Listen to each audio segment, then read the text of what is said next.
اور حدیث سنانا مولویاں جنہوں تاک کے پیچھے یا دیوار کے پیچھے پھیلا ہوا ہے نا، ایسی حدیثیں سناتا ہوں، سناؤں؟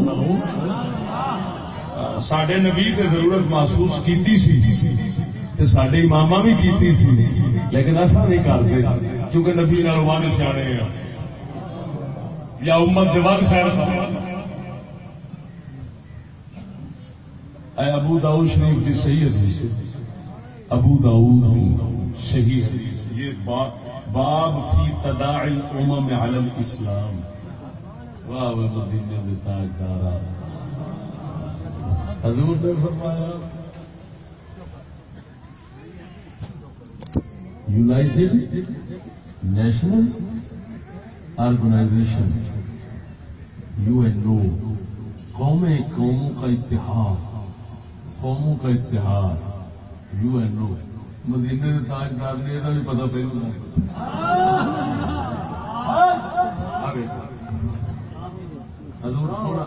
باب اگر UNO ادارہ جو بنا ہے، اگر اس ادارے کا جو نام ہے، اگر ابو داؤد کے پورے باب کا عنوان نہ ہو تو میں ناک کٹاتا.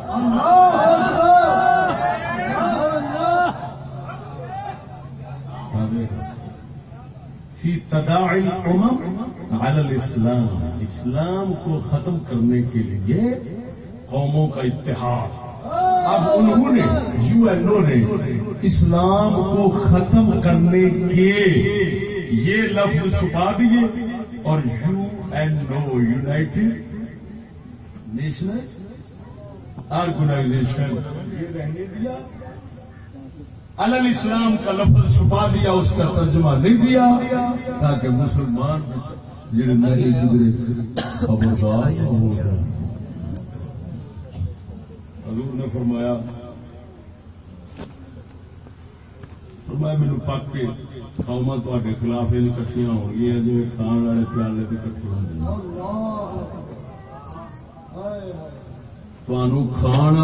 کھان مارنا. یا رسول اللہ ہم اس وقت کم ہو گئے، ہماری کمی کی وجہ سے، تعداد کی کمی کی وجہ سے ایسا ہوگا. فرمایا نے کثیر ہو گئے، لیکن جیسے تنکے اور کک ہوتے ہیں تم ان تنکوں کی طرح کمزور ہو جاؤ.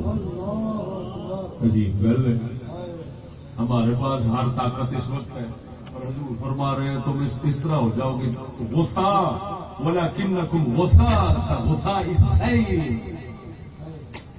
جیسے سیلاب کے اوپر تنکے ہوتے ہیں تم تنکوں کی طرح ہو جاؤ گے. ایٹم تمام طاقتوں کے باوجود تم تنکے کی طرح ہو جاؤ گے.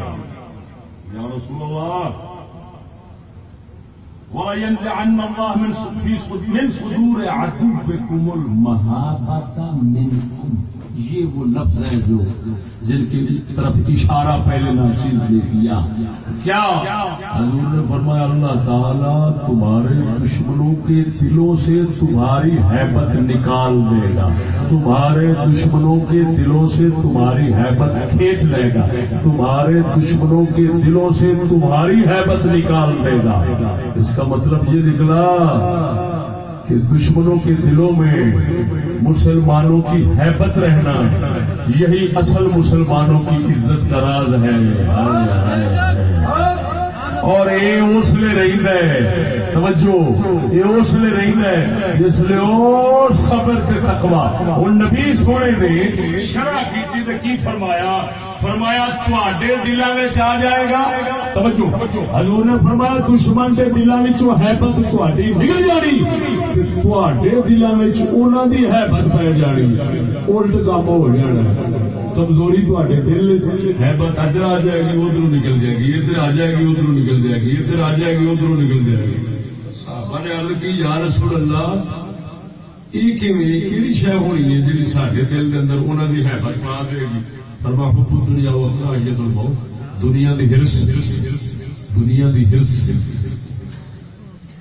یہ مطلب ہے دنیا وہ صبر، اور صبر سے پرہیزگاری یہ مسلمانوں کی عزت اور ہیبت کافر کے دلوں میں رکھتی ہے کہ جس لیے الٹ ہو جاوے پھر وہ سمجھ جاتا ہے میرے نال رہیے پھر گالی فکر کرے